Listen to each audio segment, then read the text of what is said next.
Hello there everyone. In this video we'll go ahead and create a GitHub account. So I went to github.com here, and if you already have an account, great, go ahead and hit sign in. Otherwise, go ahead and hit sign up. You'll go ahead and fill out this form, and as soon as you sign up, you should be able to sign in, no problem. Okay. Remember what email you used when you signed up, because you may need that later. Okay. Once you have made an account, you'll probably see something like this.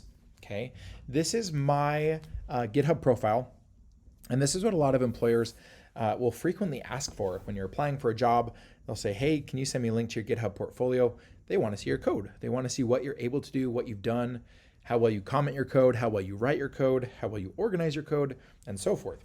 Okay, but this shows a history of everything that I've done. And so this is what my profile looks like. Now, what we're going to do after you've made a GitHub account, go ahead and click on this new repository button. Now, you might see a different page than this after you log in for your first time, but chances are you have a nice big green new repository page somewhere around there, or button somewhere on that page. And if not, you can just hit this plus in the top right corner and hit new repository. After you do that, go ahead and type in whatever the repository name is. I could say, practice code. And it'll say it's available, and I'll make it public if I want other people to be able to see it, or I could say I'll leave it private if I don't want anyone to see it.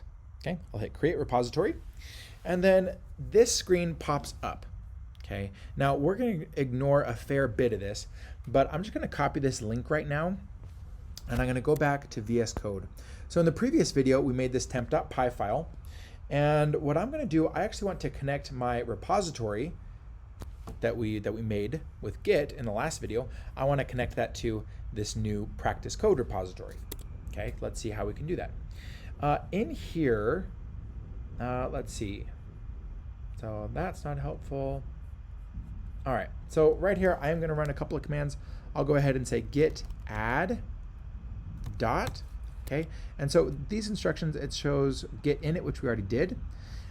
Git add, we don't have a readme file, but we do have that Python file that we made.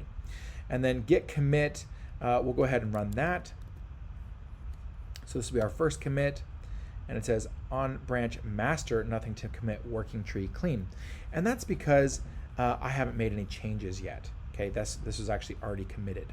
Okay, so let's go to the next one, Git Remote Add Origin, and this is what will actually connect it to my repository on GitHub.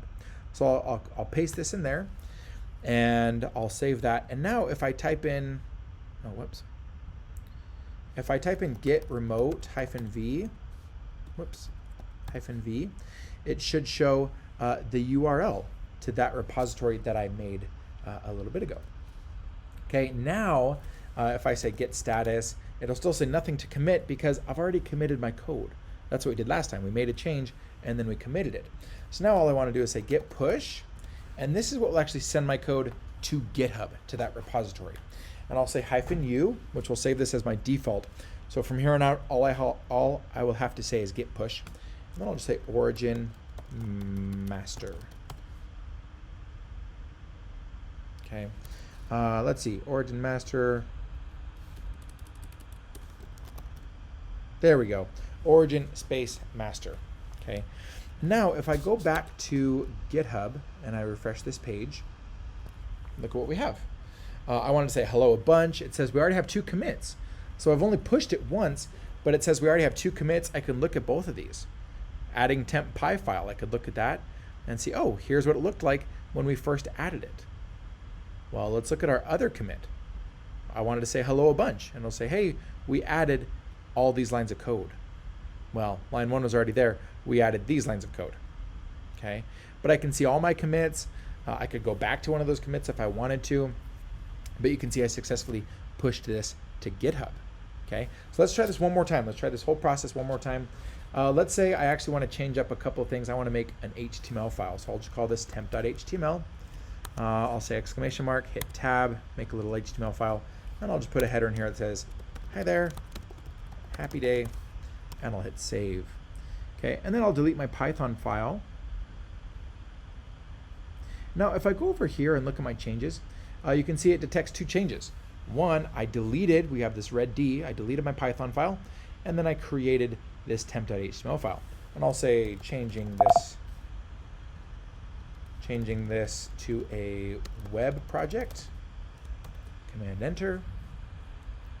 And then down here, if I could say Git Push down here again, or I could actually hit these 3 dots and say push. And that'll push any commits that I made, and it'll just push it up to GitHub for me. And so if I hit refresh now, you'll see we have 3 commits, changing this to a web project, and we have temp.html, which shows up in there now. Okay, so that's a little bit of how I can connect a GitHub repository to a local repository that I use with Git on my computer, and then I can store all of that code in GitHub. If I go back to my profile, let's see if our practice code repository shows up here. It doesn't. Well, I guess it does. It shows my recent activity here. Yeah, so hopefully this helps with you seeing how we can do that.